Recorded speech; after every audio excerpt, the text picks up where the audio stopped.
زیادہ مشکل میرے لیے اس لیے ہے کہ اتنے سارے بزرگوں کے بیچ مجھے اونچا بٹھا دیا گیا ہے. ایک دفعہ میں معذرت کر کے نیچے اترا تھا، پھر حضرت کا حکم آیا، پھر اوپر بیٹھ گیا. کیسا دستور زباں بندی ہے تیری محفل کہ بات کرنے کو ترستی ہے زباں میری. مشکل ایک طالب علم کا اور طفل مکتب کا اس طرح بزرگوں کے بیچ اوپر بیٹھنا تھوڑا سا نامناسب تھا. تھوڑا بوجھ محسوس کر رہا ہوں طبیعت پر، لیکن کئی بار عرض کے بعد حکم یہی ملا کہ آپ کو یہیں بیٹھنا ہے. لمبی بات نہیں کروں گا، کوشش کروں گا ایک ہی آنسو میں کہہ دوں غم دل. طوفان بیجا لانے سے بھی ہے چشم فائدہ، دو اشک ہی کافی ہیں اگر اثر کرے تو. میرے بھائیوں، ہم بزرگان دین کے مقدس آراس کی تقریبات میں حاضر ہوتے ہیں.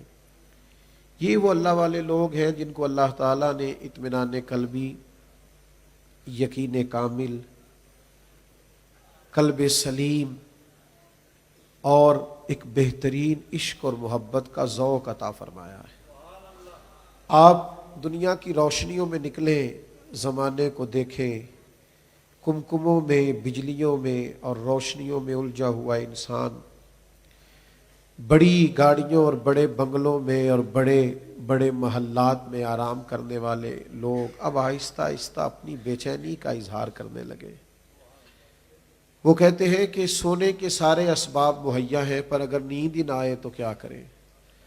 وہ کہتے ہیں سہولیات ساری میسر ہیں، پر بھوک ہی نہ لگے تو کیا کریں. لوگ الجھ سے گئے ہیں اور پھر بے چینی بڑھتی جا رہی ہے، اضطراب بڑھتا جا رہا ہے، ذہنی تناؤ اور الجھاؤ بڑھتا جا رہا ہے. لوگوں کی گفتگو کے اندر جو پلپلا پن ہے اور ان کے فیصلوں کی ناہمواری اور قوت فیصلہ کا نہ ہونا، یہ کام کر لوں کہ نہ کروں، چلوں کہ نہ چلوں، یہ ٹھیک ہے کہ نہیں ٹھیک ہے. سن اے تہذیب حاضر کے گرفتار، غلامی سے بدتر ہے تیری یہ بے یقینی. بے یقین آدمی، الجھا ہوا آدمی، کمزور آدمی کیا کرے. تو اللہ کا قرآن کہتا ہے کچھ بندے ایسے بھی ہیں جو بڑے ہی وزادار ہیں، جن کی طبیعتوں میں بلا کا ٹھہراؤ ہے، انتہا کی عاجزی ہے. یہ یاد رکھیے گا. یہاں استاذ بیٹھے ہیں، میں کیا بات کروں گا. ہمارے اساتذہ جب ہمیں پڑھاتے ہیں نا مدارس میں، تو وہ عبارت پر اعتراض بھی خود قائم کرتے ہیں اور پھر اس کا جواب بھی خود ہی دیتے. کیوں؟ اس لیے کہ کل کو اگر ذہنوں میں کوئی تشکیک پیدا ہو سکتی ہے، کوئی شک پیدا ہو سکتا ہے، تو آج مطمئن کر دیا جائے. جب انسان مطمئن ہوتا ہے نا تو پھر وہ وزادار ہو جاتا ہے، پھر اس کی طبیعت میں بہت زیادہ باتیں نہیں رہتی، ٹھہراؤ آ جاتا ہے، حلم والا ہو جاتا. میری طرف توجہ فرمائیے گا، ادھر دیکھیے گا. وہ بردبار ہو جاتا ہے، وزاداری آ جاتی ہے. اللہ کی قرآن نے ارشاد فرمایا وَعِبَادُ الرَّحْمَنِ الَّذِينَ یمشون علی الارض ہونا. فرمایا رحمان کے بندے زمین پر آہستگی سے چلتے، ان کے مزاج میں ٹھہراؤ ہوتا ہے، وزاداری ہوتی ہے، کسی قسم کا الجھاؤ نہیں. آپ کسی عالم کو ملیں، کسی درویش کو ملیں، تو ساری زندگی انہوں نے بڑے سادے مکان میں بھی گزاری ہو، لیکن پیشانی پر آپ کو کسی قسم کی بے چینی نظر نہیں آئے گی. اس لیے کہ کوئی چالاکی دکھا کر، کوئی سازش کر کے، کوئی تیزی دکھا کے، کوئی چور رستہ اختیار کر کے انہوں نے آگے جانے کی کوشش نہیں کی. جو کام ان کے ذمے لگا تھا دیانتداری سے کرنے کی کوشش کی. جو پڑھنا پڑھانا ان کی ڈیوٹی تھی اسی پہ مگن رہے. میرے دوستو، رحمان کے بندے زمین پر عاجزی سے چلتے، وزادار ہوتے، ان کی طبیعتوں میں ٹھہراؤ ہوتا ہے. میں کیسے آپ کی خدمت میں یہ بات درد سے عرض کروں کہ میری ملت کے جوانوں کے پاس وہ ٹھہراؤ نہیں، طبیعت میں وہ سکون نہیں، وہ حوصلہ نہیں. وہ رد عمل دیتے ہیں تو بڑا جذباتی سا دیتے ہیں، وہ بات کرتے ہیں تو وہ غصے والے نظر آتے ہیں. یہ ذرا دیکھیے نا، نبی کریم علیہ السلام ہماری کیسی تربیت فرماتے ہیں. حضور فرماتے بتاؤ بھی پہلوان کون ہوتا ہے؟ تو ظاہر ہے لوگوں نے جو تعریف سن رکھی تھی عرض کر دی کہ جو دو لوگوں کے مابین مقابلہ ہو اور ایک کو بچھاڑ دے تو بچھاڑ دینے والا پہلوان ہے. تو اللہ کے حبیب نے فرمایا نہیں، اس حدیث کی گہرائی میں اتریے گا. تو یا رسول اللہ آپ فرمائیے پہلوان کون ہوتا ہے؟ تو حضور نے فرمایا جو غصے کے وقت اپنے آپ کو کنٹرول کر لینا۔ اس کا مطلب ہے پہلوان سامنے والے کو کنٹرول کرنے والے کو نہیں کہتے، پہلوان تو اپنے آپ کو کنٹرول کرنے والے کو کہتے۔ یہی مجاہدہ نفس ہے، یہی تزکیہ نفس ہے، یہی صوفیاء کی تعلیمات ہے کہ تیرا ذرا اپنے اوپر کنٹرول ہو۔ یہ کیا بات ہوئی کہ جو تیرے منہ میں آیا تو نے کہہ دیا؟ یہ کیا بات ہوئی کہ جو تیری طبیعت نے چاہا تو نے بول دیا؟ تیرے لفظوں پر پابندی ہو، تیرے جملوں پر تیرا کنٹرول ہو، تو جو کہے وہ ذرا سوچ کر کہے تیری طبیعت کے اندر۔ اور پھر رد عمل بڑی جلدی دیتے ہیں، کسی نے آ کے کہہ دیا فلانا تیرے خلاف باتیں کر رہا تھا، ہم بگڑ جاتے ہیں۔ اللہ کے بندے، لوگوں کو اور بھی کافی کام ہے، آپ اتنے اہم نہیں ہیں کہ لوگ سارا دن آپ کو ہی ڈسکس کرتے رہیں۔ آپ جلدی پریشان ہو گئے ہیں۔ میں پھر بار بار عرض کرتا ہوں کہ یہاں اساتذہ بیٹھے ہیں اور میرے لیے بڑا مشکل ہو رہا ہے کلام کو جاری رکھنا۔ بس بات سنیے جی، اللہ آپ کو جزا دے۔ یہ پیسوں والے دوست بھی تشریف رکھیں جی، بات سنیں۔ ہم جہاں آئے بیٹھے ہیں، ہمیں بزرگوں سے دعا لے دے، یہی ہمارے لیے قیمتی سرمایہ ہے۔ سنیں اور یاد رکھیں۔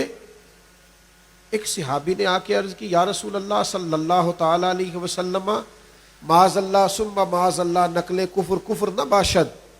حضور وہ کافر تو آپ کا نام بگاڑ کے لینے لگے۔ وہ کہتے ہیں اگر ہم محمد ہی مان جائیں تو محمد تو اس کو کہتے ہیں جس کی بار بار تعریف کی جائے، تو وہ تو آپ کا نام بگاڑ کے نہیں لگے ہیں۔ وہ کہتے ہیں کہ اگر ہم یہ لفظ مان گئے تو پھر ہم معاذ اللہ ثم معاذ اللہ کیسے برا بھلا کہیں گے؟ حضور وہ تو کوئی اور نام بگاڑ کے برا بھلا کہتے ہیں۔ تو محبوب نے کیا فرمایا؟ فرمایا یشتمیون مزمما ویلعنون مزمما وانا محمد۔ فرمایا وہ کسی مزمم کو گالیاں دیتے ہوں گے، وہ کسی مزمم کو برا بھلا کہتے ہوں گے، مجھے تو اللہ نے محمد بنا کے بھیجا ہے۔ آپ ذرا سی بات پہ الجھ جاتے ہیں، ذرا سی بات پہ اپنی وزاداری۔ اور بھئی آپ کے اندر ٹھہراؤ ہونا چاہیے، ذرا اطمینان ہونا چاہیے، ذرا سکون ہونا چاہیے۔ آپ کی مہربانی، آپ مجھے بات کرنے دیں، آپ تو ویسے ہی بزرگ ہیں، آپ کا زیادہ احترام ہے، تشریف رکھیں۔ میرے عزیز، تھوڑا سا ٹھہراؤ، اور پھر دنیا آئے گی الجھانے کے لیے، بڑے لوگ الجھانے آئیں گے، علماء کریں گے بحث، کبھی احقاق حق کے لیے بحث کرنی ہوئی تو علماء کریں گے، لیکن اپنی ذات کے لیے بحث کرنا، اپنی ذات کے لیے لوگوں سے الجھنا، تو نے مجھے یوں کیوں کہا ہے، تو نے مجھے، کسی نے حضرت حسن بصری رحمت اللہ علیہ کو پکار کے کہا ریاکار، پلٹ کے دیکھا تو آنکھوں میں چمک اور بڑھ گئی۔ کہنے لگے اہل بصرہ تو میرا یہ نام بھول ہی گئے تھے، اچھا کیا یاد کرا دیا۔ وہ پیروں میں آ کے بیٹھ گیا۔ بھائی ہم تو دشمن کو بھی پاکیزہ سزا دیتے ہیں، وہ دشمن میں قدموں میں آ کے بیٹھ، اتنی جلدی الجھ جاتے ہو؟ اپنی ذات کے لیے الجھنا چھوڑ دو، طرح طرح کی ابحاث چھوڑ دو۔ اللہ والے تو مٹے ہوئے ہوتے ہیں، ان کا تو یہ وتیرہ ہی نہیں ہوتا ہر بات پہ جھگڑا کرنا، ہر بات پہ الجھ جانا، ہر بات پہ بحث کرنا۔ ناراض نہ ہونا، پیر خانے آ کے بھی اگلی سیٹیں تلاش کرنا، مخدوم کے حضور حاضر ہو کے بھی پروٹوکول ڈھونڈتے پھرنا، جہاں مٹ جانے کا حکم ہے وہاں بھی کہنا صاحب میرا پتہ چل جائے، ذات کے لیے جھگڑے چھوڑ دو۔ وَإِذَا خَاطَبَهُمُ الْجَاهِلُونَ قَالُوا سَلَامًا۔ اللہ کے بندوں کی شان یہ ہے کہ جاہل جب ان سے گفتگو کرے تو وہ سلام کر کے گزر جاتے ہیں۔ جاہلوں سے الجھنا۔ اچھا چلو سنو، ایک فقیر نے لکھا ہے گدے اور گھوڑے کی بحث ہو گئی تھی، گدے اور گھوڑے کی۔ گھوڑا کہتا تھا آسمان کا رنگ نیلا ہے تو گدھا کہتا تھا کالا ہے۔ دیر تک بحث ہوتی رہی، مقدمہ چلا گیا شیر کی عدالت میں۔ شیر نے دونوں کی بات سنی اور کہا بات گھوڑے کی ٹھیک ہے، آسمان کا رنگ نیلا ہے اور ساتھ گھوڑے کو عمر قید کی سزا بھی ہے۔ کوئی نہیں سمجھ آئی آپ کو بات بھی گھوڑے کی ٹھیک ہے اور گھوڑے کو عمر قید کی۔ تو گھوڑے نے احتجاج کیا، اس نے کہا بادشاہ یہ عجیب فیصلہ ہے، بات بھی میری ٹھیک ہے اور سزا بھی مجھے ہی ہے۔ اس نے کہا سزا اس بات کی نہیں دی کہ تیری بات غلط ہے کہ ٹھیک ہے، سزا اس بات کی دی ہے کہ تو نے گدھے سے ہی بحث شروع کر دی ہے۔ تجھے نہیں پتا وہ گدھا ہے؟ گدھوں سے بھی کبھی کسی نے بحث کی ہے؟ تو گدھے سے وَإِذَا خَاطَبَهُمُ الْجَاهِلُونَ قَالُوا سَلَامًا، جاہلوں سے بحث نہیں ہوتی۔ امام شافعی رحمۃ اللہ علیہ فرماتے ہیں میری کبھی علماء سے گفتگو ہوئی تو میں نے اپنی دلیل پیش کی تو سامنے والے عالم نے کبھی میری دلیل مان لی اور کبھی میں نے ان کی مان لی، فروعی مسائل میں کبھی میری بات کو انہوں نے تسلیم کر لیا اور کبھی ان کی بات کو میں نے، یعنی علماء سے جب بحث ہوئی تو کبھی میں جیت گیا کبھی سامنے والا، لیکن فرماتے ہیں جاہلوں سے جب بھی بحث ہوئی ہے جاہل ہی جیتے ہیں۔ ہم جاہلوں سے جیت سکتے ہیں؟ ایک آدمی جاہل ہے آپ اس سے بحث چلے، اب بزرگ بیٹھے ہیں اور بعض لوگوں سے مل کے بڑی خوشی ہوتی ہے، تسلی ہوتی ہے، ڈھارس ہوتی ہے۔ میں نا دوستوں سے عذرائے محبت کہا کرتا ہوں، میں کہتا ہوں میاں بیوی کے جھگڑے میں نا زیادہ غلطی میاں صاحب کی ہوتی ہے، تو وہ سارے مجھے گھورتے ہیں، جیسے آپ سارے نہیں گھورنے لگ گئے اسی طرح گھورتے ہیں مجھے سارے۔ تو میں کہتا ہوں اللہ کے بندے، عورت بیچاری کی عقل تو ناقص ہے نا، تو تیری تو پوری ہے نا، تو جھگڑا ختم کس نے کرنا تھا؟ جس کی عقل پوری ہے۔ تو تجھے اللہ تعالیٰ نے عورت پر افسر بنایا ہے، الرجال قوامون علی النساء، تجھے چاہیے تھا حوصلہ زیادہ دکھاتا، تجھے چاہیے تھا بردباری زیادہ دکھاتا، لیکن تو الجھ گیا ہے۔ الجھنا نہیں زندگی میں، آپ کے سارے کام رہ جائیں گے۔ آپ کا مخالف ایک پوسٹ کر دیتا ہے، آپ ساری صلاحیتیں اس کو جواب دینے میں لگا دیتے ہیں، تو باقی کام کب کریں گے؟ آپ الجھے نہیں، آپ اپنی زندگی میں مقاصد کا تعین کریں اور پھر اپنے مقصد کے لیے آگے بڑھتے جائیں۔ گھوڑا جب دوڑتا ہے تو اس کے پیروں کو کانٹے دار جھاڑیاں بھی لگ جاتی ہیں، لیکن اگر وہ دوڑتا رہتا ہے تو جھاڑیاں اتر جاتی۔ آپ اپنا سفر نہیں چھوڑیں۔ حضرت عمر بن عبدالعزیز رحمۃ اللہ علیہ وقت کے بادشاہ تھے اور اللہ کے ولی بھی تھے، ثانی عمر فاروق جنہیں کہا گیا۔ کیسی خوبصورت ہستی سیدنا عمر بن عبدالعزیز کی، یعنی وہ ہستی جس کے پاس نبی پاک علیہ السلام کسی کی خواب میں آ کے کہیں کہ ان سے جا کے کہو درود پورا پڑھا کریں، تمہارا پڑھنا ہمیں بڑا اچھا لگتا ہے۔ لیکن حضرت عمر بن عبدالعزیز رحمۃ اللہ علیہ ایک دن رات کے وقت نا اپنے سپاہیوں کے ساتھ گلی سے گزر رہے تھے تو فٹ پاتھ پر ایک بزرگ سوئے ہوئے تھے۔ اس زمانے میں لوگ لکڑی کے جوتے پہنتے تھے، کھڑاؤں جنہیں کہا جاتا تھا۔ تو بزرگوں کے پیر پر پیر آ گیا تو اچانک ٹکر ہو جائے موٹر سائیکل کی تو لوگ کیا کہتے ہیں؟ آپ اندھے ہیں؟ حالانکہ اندھا بندہ موٹر سائیکل چلا سکتا ہے۔ گاڑی کسی سے ٹکرا گئی تو پہلا سوال کرتے ہیں آپ اندھے ہیں، بتائیے اندھا چلا سکتا ہے؟ تو یہ طنز ہوتا ہے، تنقید ہوتی ہے، آپ اندھے ہیں، کچھ نظر نہیں آ رہا۔ تو حضرت عمر بن عبدالعزیز کا پیر بزرگوں کے پیر پہ آ گیا تو بابا جی جلدی میں کہنے لگے اندھے ہیں آپ، نظر نہیں آتا؟ تو جو 7 سپاہی تھے نا انہوں نے تلواریں نکال لی، گستاخی ہو گئی بادشاہ سلامت کی۔ یہ جو کیتلی ہوتی ہے یہ چائے سے زیادہ گرم ہوتی ہے۔ وہ جو 7 تھے انہوں نے تلواریں نکال لی، کہا گردن اتاریں گے۔ حضرت نے فرمایا کیا ہوا؟ کہنے لگے اس نے آپ کی گستاخی کی، آپ کو اندھا کہا ہے؟ فرمانے لگے نہیں انہوں نے تو نہیں کہا۔ جتن جتن تے ہر کوئی کھیڈے، ساڈا سٹائل ذرا ہٹ کے وے نا، جتن جتن تے ہر کوئی کھیڈے تو ہارن کھیڈ فقیرا۔ اوے جتن دا مل کوڈی پیندا ہی، ہارن دا مل ہیرا۔ کبھی کبھی ہار بھی جانا چاہیے، اس میں بھی مزہ آتا ہے۔ کسی اور کو جتوا کے بھی کبھی راضی ہو کے دیکھو، اس میں بھی لطف ہے۔ حضرت عمر بن عبدالعزیز فرمانے لگے اس نے تو نہیں کہا۔ کہا جناب کہا ہے۔ فرمایا بابا تم سے باتیں کر رہا تھا مجھ سے کر رہا تھا؟ کہا حضور باتیں تو آپ سے ہی کر رہا تھا۔ فرمانے لگے نادانو، بابا جی نے تو پوچھا ہے آپ اندھے ہیں، تو میں نے کہہ دیا نہیں مجھے نظر آتا ہے، اس میں جھگڑے والی کون سی بات ہے؟ ایک سوال کا جواب ہے، آپ نے جھگڑا شروع کر دیا، آپ جھگڑ گئے۔ مجھے رشک آتا ہے اس شخص پر جس کو کسی نے بیت اللہ کے سامنے کہا تھا توبہ کر لے اب گناہوں سے، اور تنزن کہا تھا۔ اس نے رو کے کہا یار میں توبہ بڑی کر رہا ہوں، تو دعا کر میرا مالک میری قبول کر لے۔ میں کر رہا ہوں، تو دعا کر میرا مالک میری۔ میرے دوستو الجھنا چھوڑ دو یار، الجھا نہ کرو۔ شیخ کے آستانے پہ حاضری دے کے جاتے ہو نا، واپس جا کے اگر بیوی سے الجھو گے، اسے کوئی سخت جملہ کہو گے تو وہ کہے گی یہ سکھاتے ہیں تجھے تیرے پیر صاحب۔ آپ مانو نہ مانو، میں اور آپ اپنی اپنی خانقاہوں کے نمائندے، آپ کے مزاج میں تقویٰ آ گیا، عاجزی آ گئی، نمازی ہو گئے، تو آپ کو بتانا نہیں پڑے گا میرا شیخ بڑا صاحب کرامت ہے. آپ کے دوست کی والدہ خود کہے گی میرے پتر نو بھی اوتھے لے جایا کر. یہ آپ کا کردار نمائندہ بنے گا خانقاہوں کا اور آستانوں کا. الجھنا چھوڑ دو، میں نے وعدہ کیا تھا باتیں زیادہ نہیں کرنی، بس سمیٹنے لگا ہوں. حضرت خواجہ فخر جہاں دہلوی رحمۃ اللہ علیہ جامع مسجد دلی کی سیڑھیاں اتر رہے تھے. ارادت مندوں، عقیدت مندوں، استفادہ کرنے والوں کا ہجوم تھا چاروں جانب. اچانک ایک طوائف جس کو دلی سارا جانتا تھا وہ سامنے آئی اور بڑے ہی اس انداز میں بات کرنے لگی جیسے بڑی جاننے والی ہے.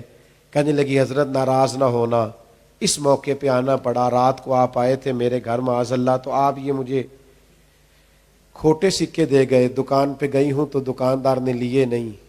رب کے بندے بڑے وزادار ہوتے ہیں، جن کے ساتھ اللہ ہو پھر لا خوف علیہم ولا ہم یحزنون. انہیں دنیا کے غم اور خوف اور حزن پریشان نہیں کرتے. اس نے کہا یہ کھوٹے سکے آپ دے گئے. دکان پہ گئی ہوں تو دکاندار نے لیے نہیں. اللہ کا بندہ وزادار، کھوٹے سکے ہاتھ میں رکھے اور دوسرے جیب میں ہاتھ ڈالا، رسلی سکے نکالے، میٹھا لہجہ، جھکی نظریں، وزادار طبیعت، بڑے ٹھنڈے انداز میں کہنے لگے بیٹی، او میری پیاری بیٹی، بیٹی تو کھوٹے دے جا، اصلی لے جا، اور پتر دوبارہ بھی کبھی ضرورت پڑی تو آ جانا. فخر جہاں کا دروازہ کھلا ہوا ہے، اصلی سکے مل جایا کریں گے. یہ تین باتیں کر کے شیخ تیزی سے سیڑھیاں اتر گئے. چند سیکنڈ وہ عورت سکتے میں رہی، پھر نہ جانے کیا ہوا، تڑپ کے روئی، سسکیاں لے کے روئی اور آگے سے جا کے قدموں میں بیٹھ گئی. کہنے لگی بابا تو کستوری کا بنا ہے کہ سندل کا؟ کہاں سے حوصلہ لایا ہے اتنا؟ کہاں سے دلیری لایا؟ مجھے تو پیسے دیے گئے تھے تجھے بدنام کرنے کے، اور میں تجھے بدنام کرنے آئی، اور میں وہ عورت ہوں جسے اپنوں نے بھی اپنا ماننا چھوڑ دیا. میں بدنام کرنے آئی اور تو نے مجھے ہی بیٹی بنا لیا ہے. اور ایک دفعہ نہیں 3 دفعہ بیٹی کا، پھر پلو رکھ کے چہرے پہ کہنے لگی اب میں دلی والوں کو بتاؤں گی فخر جہاں کی بیٹی کیسے ہوتی ہے. اب دیکھنا کہ میں بتاؤں گی کہ کیسی پردادار، نمازی اور حیادار ہوتی. الجھنا چھوڑ دو یار، بحثیں چھوڑ دو. اور قرآن مجید کہتا ہے والذین یبیتون لربہم سجدا وقیاما. اللہ کے بندوں کی راتیں سجدے اور قیام میں گزرتی ہیں. نوجوانوں، دنیا داروں کو دکھ سناؤ گے نا تو رسوا ہو جاؤ گے. دکھ سارے رب رسول کو سنایا کرو. رات کو اپنا مصلح آباد کرو. جن لوگوں کا مصلح مضبوط ہوتا ہے نا انہیں تائید غیبی ملتی ہے. نبی کریم علیہ السلام نے بدر کی رات صفیں بھی سیدھی کرائیں. حضور نے جنگ کے جتنے قواعد تھے وہ بھی سارے بتائے ہیں، لیکن پھر باقی ساری رات میرے نبی نے مصلے پہ گزاری ہے. اللہ سے مدد مانگ. لوگ کہتے ہیں دعاؤں سے کیا ہوتا ہے؟ میں نے کہا دعا ہو جائے نا اگر تو اللہ حضرت عمر جیسے لوگ عطا کر دیا کرتا ہے.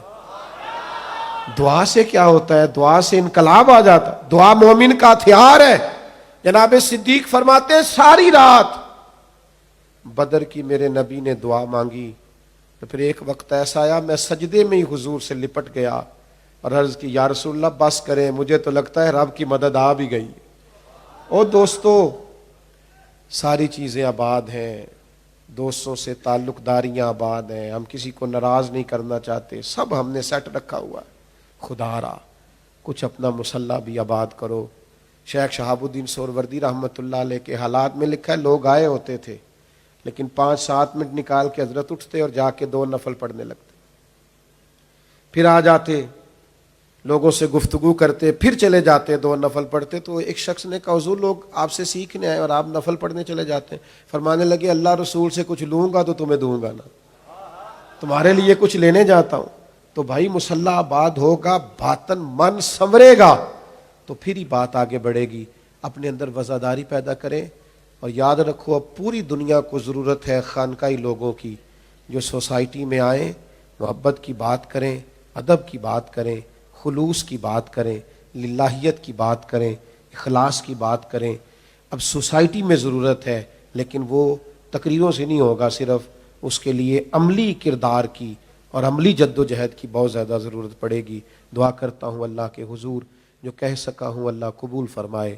گفتگو کرتے ہوئے سبقت لسانی میں کہیں بھول گیا تو اللہ تعالیٰ مجھے معاف فرمائے، اس آستانہ نور کو آباد و شاد فرمائے. آخر دعوانا